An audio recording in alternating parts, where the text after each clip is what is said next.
नमस्कार, मैं हूं सुनील बॉबी और आप इस समय देख रहे हैं अपना खास कार्यक्रम बिहार समाचार, जहां बातें करते हैं बिहार की, खबरें होती है बिहार के खबरों के साथ साथ देश दुनिया की खबरों से अपडेट रहने के लिए आप हमारे साथ बने रहिए।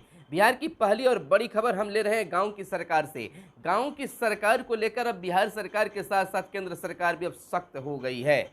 चाहे वह मनरेगा का कार्य हो या गांव के अन्य कार्यों के लिए, नल जल योजना हो या फिर सात निश्चय योजना, तमाम योजनाओं पर अब सीधी नज़र केंद्र सरकार की भी पड़ने लगी है। लेकिन मजबूरी एक है मनरेगा को लेकर। मनरेगा में सही समय पर काम नहीं हो पा रहा है, मजदूरी का भुगतान नहीं होने से आई है नौबत कि मजदूरों की संख्या घट गई है। जून में 22 लाख श्रमिक प्रतिदिन कर रहे थे काम, 8 लाख से नीचे आई है अब यह संख्या। बिहार में मनरेगा श्रमिकों की संख्या 2/3 घट गई है। 1496 करोड़ मजदूरी बकाया है मनरेगा श्रमिकों की। भाई, अगर मजदूरी करे और मजदूरी ना मिले, मेहनताना न मिले तो कोई कैसे काम कर सकता है। जैसा कि आप जानते हैं कि मनरेगा का नियम है कि काम करो उसके बाद पैसे मिलेंगे। इंतजार के बाद भी और इंतजार तो कौन करेगा। तो जिसके कारण आज बिहार में मनरेगा मजदूरों की संख्या लगातार घटती जा रही है। इतना ही नहीं, पूंजी लगाने वाले ठेकेदारों की भी संख्या घटती जा रही है। मनरेगा के तहत काम लोग नहीं कराना चाह रहे हैं, पहले पूंजी लगाओ उसके बाद ही कुछ फायदा हो सकता है।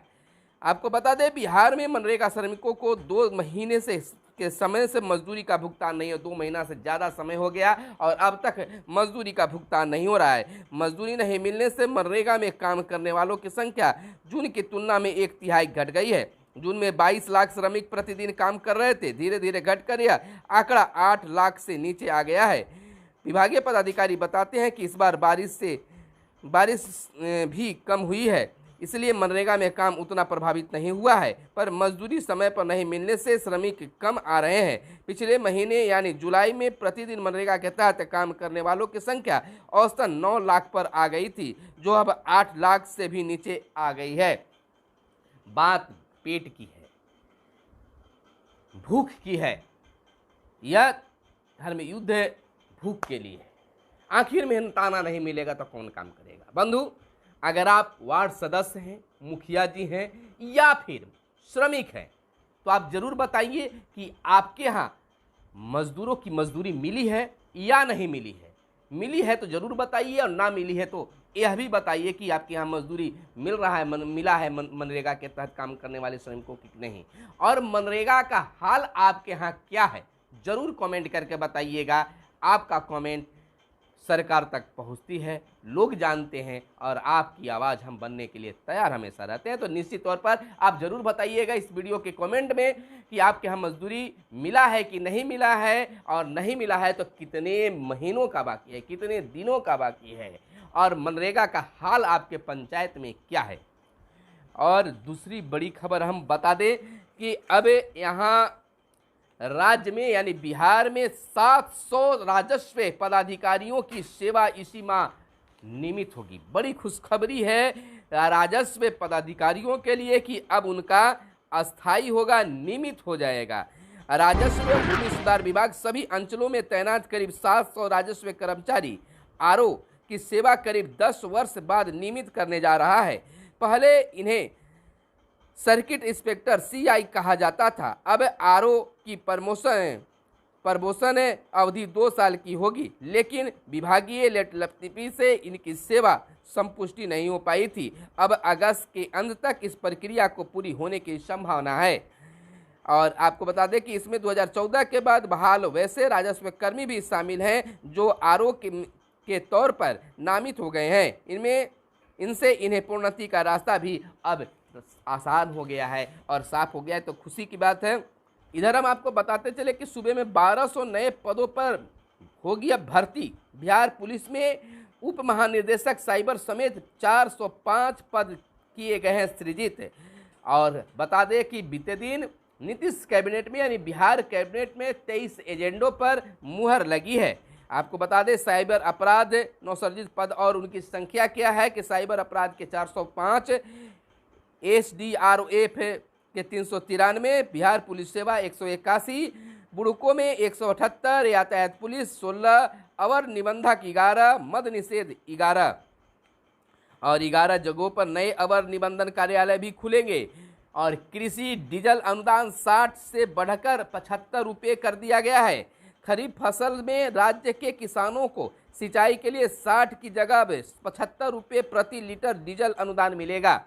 राज्य कैबिनेट में इसकी मंजूरी दे दी गई है। कैबिनेट ने के राज्य मुख्य सचिव डॉक्टर एस सिद्धार्थ ने कहा है कि डीजल की बढ़ी कीमत को देखते हुए प्रति लीटर अनुदान में राज्य सरकार ने 15 रुपये की वृद्धि की है ताकि किसानों को राहत मिल सके। और इधर बताते चले कि बिहार में 1204 नए पदों पर जल्द ही नियुक्तियां होगी। विभिन्न विभागों में इन पदों के सृजन के प्रस्ताव को राज्य कैबिनेट ने मंजूरी दे दी है। इनमें सबसे अधिक बहाली बिहार पुलिस में होगी। मुख्यमंत्री नीतीश कुमार की अध्यक्षता में बीते दिन राज्य कैबिनेट की बैठक में कुल 23 प्रस्तावों पर मुहर लगी है। और इधर मोतिहारी के कई गाँव में घुसा गंडक का पानी, हाल बेहाल। और नेपाल में पानी होने के कारण, वर्षा होने के कारण बिहार में इसका असर देखा जा रहा है। अब इधर बात विदेश की कर ले तो लद्दाख में चीनी वायु के सेना की हरकतों पर कड़ी आपत्ति जताई गई है। और इधर बिहार की 29 नदियों में गाद के 238 टापू बने। 26 जिलों में नदियों की स्थिति बेहद खराब।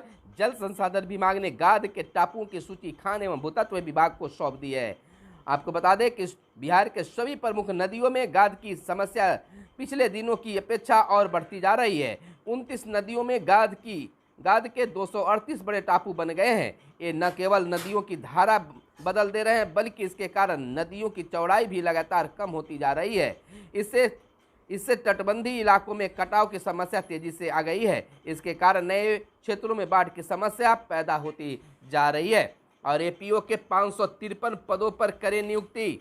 पटना हाईकोर्ट ने सहायक अभियोजन अधिकारी एपीओ के 553 पदों पर 6 माह के भीतर नियुक्ति करने का आदेश बीपीएससी को दिया है।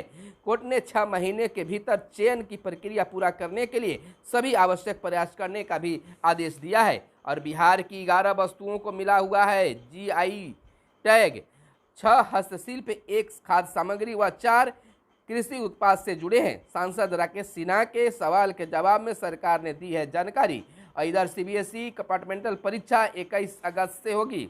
सीबीएसई के 10वीं और 12वीं के कंपार्टमेंटल परीक्षा की तिथि जारी कर दी गई है। परीक्षा 23 अगस्त से ली जाएगी। 10वीं और कंपार्टमेंट परीक्षा 23 से 29 अगस्त तक चलेगी। वहीं 12वीं की एक ही दिन 23 अगस्त को सभी विषयों की परीक्षा ली जाएगी। और डमी पंजीकरण कार्ड में त्रुटि सुधार 11 तक। इंटरमीडिएट और मैट्रिक परीक्षा 2023 के लिए डमी पंजीयन कार्ड में त्रुटि सुधार का मौका अब 11 अगस्त तक मिलेगा। रांची बनारस एक्सप्रेस 20 से चलेगी और फतुहा इस्लामपुर खंड परिचालन सामान्य और CHSL 2 परीक्षा की तिथि जारी कर दी गई है। कर्मचारी चयन आयोग ने CHSL 2021 टीयर 2 स्क्रिप्टिव पेपर और MTS हवलदार टीयर 2 दीर्घ उत्तरीय पेपर की तिथि जारी कर दी है। CHSL टीयर 2 और 18 सितंबर को होगी। आपको बताते चले कि चिंताजनक बात है कि पढ़ाई जारी नहीं रख पा रहे हैं मेधावी छात्र। मेडिकल कॉलेज अस्पताल में भी अब दीदी की रसोई बनेगी। मेडिकल कॉलेज अस्पताल में भर्ती मरीजों की दीदी की रसोई की भोजन भी अब प्राप्त होगी। 5 NH पर वाहनों की गति होगी नियंत्रित। और मेडिकल कॉलेजों में 6 माह में लगाए गए CT स्कैन मशीन। कांग्रेस का मजबूती से सड़क पर उतरना शुभ संकेत, तिवारी का कहना है।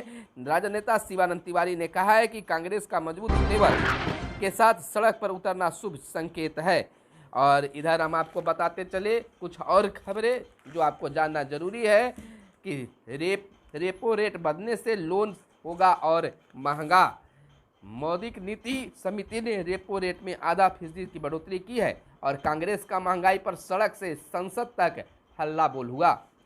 उपराष्ट्रपति का चुनाव आज संपन्न और पूर्वांचल एक्सप्रेसवे से भरौली के रास्ते अब जुड़ेगा बक्सर। और जहरीली शराब से अब तक 13 मरे। तो यह थी आज की खास खबरें जो तमाम लोगों को जानना जरूरी था। काम की खबरें थे। फिर मिलेंगे अगले वीडियो में, तब तक के लिए चाहिए हमें इजाज़त। धन्यवाद। जय हिंद, जय भारत।